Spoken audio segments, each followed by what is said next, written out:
Anyone who's ever been diagnosed with a life-threatening illness, the last thing you would want to face is a struggle to afford medications or to have to fight to get them covered by insurance. People across the country, they're caught in a battle between money versus medicine. Please take a look. Norma Smith was diagnosed with stage 3 blood cancer and needed to start treatment right away. But she says the pharmacy stood in the way of her receiving her life-saving medication. Pharmacy benefit managers, or PBMs, require that medications fall within a specific sequence protocol before they approve them and can even deny covering them if they don't.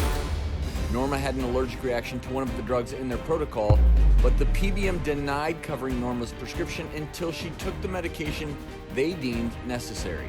As she waited for her medicine to be approved, Norma's health deteriorated. Is the bureaucracy of our flawed healthcare system putting patients in life-threatening situations?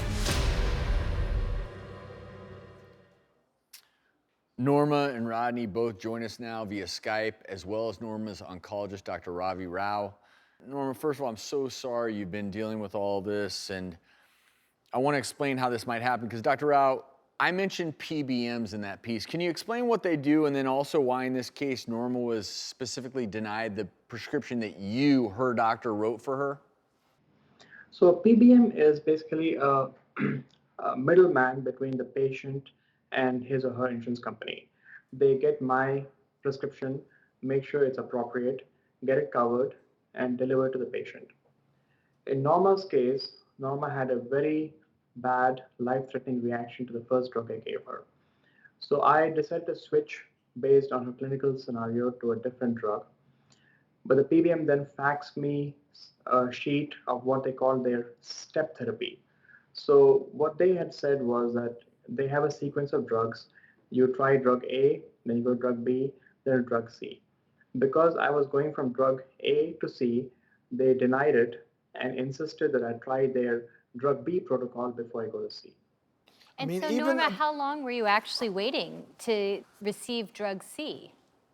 It took approximately 2 months, and I was getting sicker and weaker. I was having a hard time sleeping at night, and I got weaker. I had to spend more time in bed. I had to use a walker. I felt like my life was on the line. I didn't know if I was going to live to get the drug I needed. in this situation, Dr. Rao, you clearly recommended drug C for a reason. Can you tell us the reasoning you gave to the PBM? So drug A was extremely effective, even though it almost led to her death. Within 5 days, her cancer protein number dropped by 50%. And that was fantastic. You know that class of medication was effective at Exactly. treating her cancer. Okay. Yeah. So we had a superb response. 5 days of drug, and the cancer numbers dropped by half. And the liver, which was very sick, improved quite a bit. So I said we should just go to drug C, not stop in drug B, because I know that we don't have a few weeks to experiment to find out if drug B works. Let's go to drug C. And that rationale was very clearly spelled out in my notes. We communicated that to the PBM multiple times, myself and my staff. There was no doubt in the PBM's mind as to why I was asking what I was asking. They still denied it. They made us go to drug B anyway. So by the time we went from A to C, there was a 2 plus some month delay. In that time, we lost all the ground we made in the first 5 days and more. And at one point, it appeared to me that maybe Norma may die because her liver function had dropped so much. So Norma, That's during when, this waiting period for drug C, was getting drug B?